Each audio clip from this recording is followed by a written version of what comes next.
Hi, my name is Willie G and I'm going to be showing you how to do Russian grafting with 2 knitting needles. We're going to start with 2 pieces of fabric that have the same number of stitches.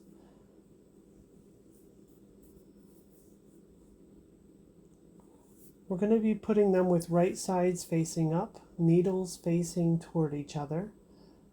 We need 1 yarn tail at the outer edge. This inner tail, we're not really going to worry about it, but we need at least 1 tail at the end so that we can finish securing our yarn.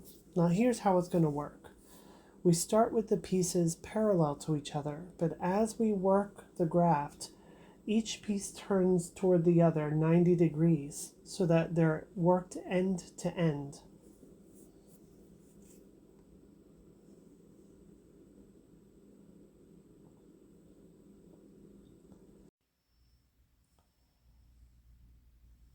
We're going to move a stitch from the right and then a stitch from the left and so on. So to set up, we slip 1 stitch from the right needle to the left needle.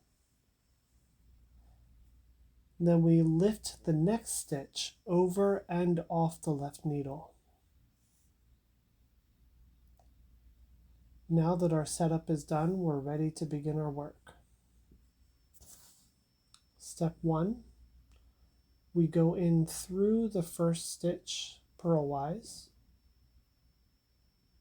and we grab the second stitch as if to knit and pull it through that first stitch and drop them off the left needle. So notice how the 1 stitch has traveled to the right and creates a left leaning bind off. We're going to slip both of those stitches to the left needle. We're always binding off from the left needle. We're going to lift the left stitch over the right, creating a right leaning bind off.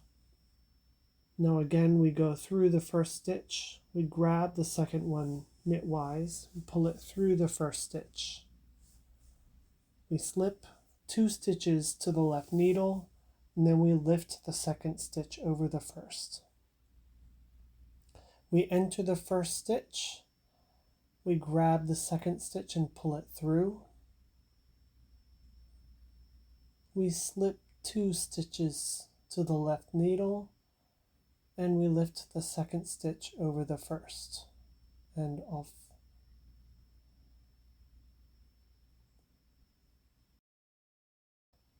Let's try out some different language just for kicks.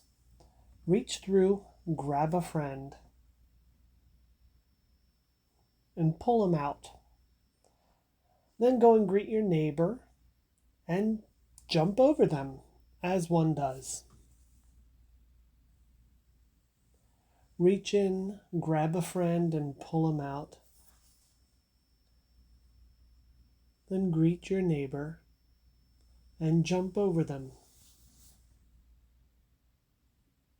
Perfectly normal behavior. Reach in, grab a friend, and pull them out. Greet the neighbor and jump over them. Go in through the first stitch, grab the second stitch,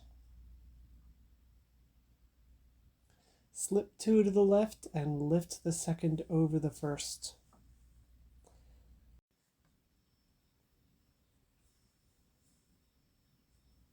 Notice how step 1 bind off leans to the left. Think of it as a tree falling in the forest. Step 2 bind off, that tree falls to the right. Now what happens if we want to take our work apart? We just tease those stitches apart. Then when we're ready, we catch them back up onto the needles. The fun part is figuring out where we left off. If you notice the direction that stitch is leaning, the last bound off stitch below the live stitch is leaning to the right, but so is the stitch that I just bound off. I think we made a mistake. Let's go ahead and back up a stitch because you see the leaning to the left, leaning to the right, leaning to the right. Yeah. So instead of going over, let's try pulling it through that stitch. Now we have a stitch that's leaning to the left. See those trees falling in the forest? It's a little bit like a braid, left then right. In this case, we now need a stitch that falls to the right. When we lift that stitch over the top, it falls to the right. When we go through the center, the stitch falls to the left.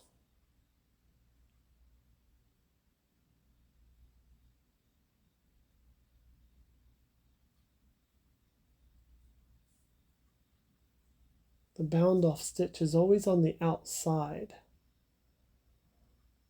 When we're going through the center, the outside stitch falls the other direction.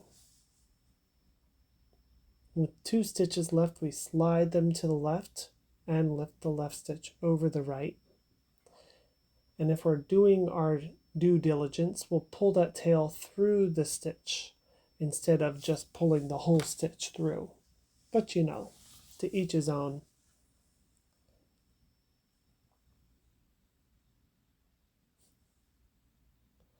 I do want to point out to you the fabric that we get as a result. If you notice in the purl section, the join sits very close to the fabric, almost flush. So this is great for something like Aran knitting that is purl dominant. The knit side does get this, it is a rather decorative, almost a braid kind of a look. But there is a little bit raised ridge, so it's not quite as great with large swaths of knit side.